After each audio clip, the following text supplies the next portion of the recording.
The first thing you need to do if you want to build a WordPress site that's live for the public is to purchase hosting. Hosting is the back end of your website where your actual files are saved. WordPress is the framework that allows you to edit your website, but it's not where your files are hosted. There are many different hosting services out there. I've used BlueHost for a number of years for all of my websites, and I can recommend it. There's other ones out there that other people recommend, like HostGator, but I'm going to show you how to install WordPress with BlueHost because it's what I would do if I were you. Now, for other people, if you're using another host, I'll try to include resources for how to install WordPress on those hosts as well. So to get started, I'm going to actually walk through the entire process. If you go to bluehost.com, what you're going to want to do is click Get Started Now.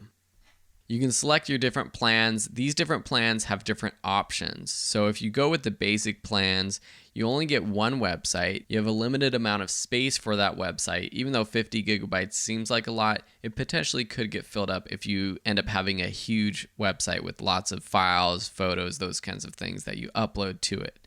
You can only have up to 5 domains, 25 subdomains. These are things that as you grow, you might want to consider upgrading. And that's another thing. You can upgrade to any of these accounts later on. These other ones include different types of things like unmetered bandwidth and space and websites.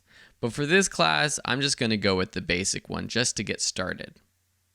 If you already have a domain name, you can submit it here on the right, and you're going to have to transfer it. Say you purchased a domain name from GoDaddy.com or Namecheap or another domain registrar, you're going to have to transfer it to BlueHost. If I want a new one, then I click over here and I can choose a new one. For this website test, I'm going to create a website based off of my very simple woodworking designs. So I'm going to call it Ebony Designs. Now, .com is the best one, but if I want something cheaper just to play around with, I can use a .site or some of these other different domain extensions. So let's just click Next to make sure that this domain name is available.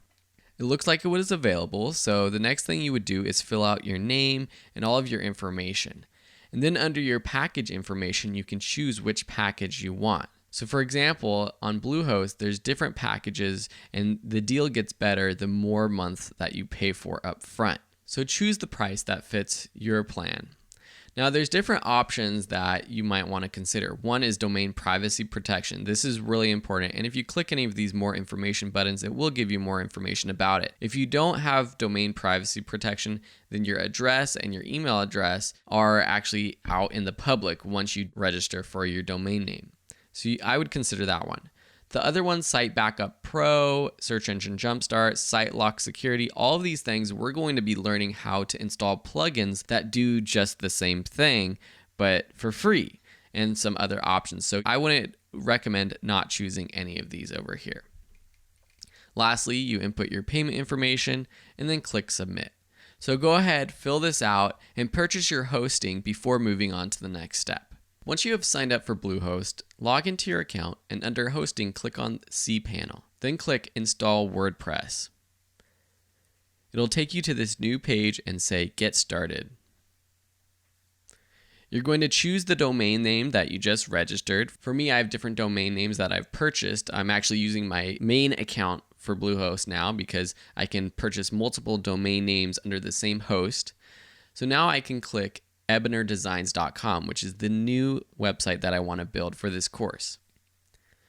Select that domain, leave the directory empty unless you want it to point to a separate website. So if you typed in home, for example, then when you go to ebonydesigns.com, it would take you to ebonydesigns.com/home. So leave it blank so people can get straight to that domain name. Click Next, and then it will show you your admin username, email address, and password. Check these two boxes saying that you understand that the install will take place on this domain and that you've read the terms. Then click Install. Once you get this installation complete banner up here, you're ready to rock and roll. You'll also receive an email with the web address and your information for logging in.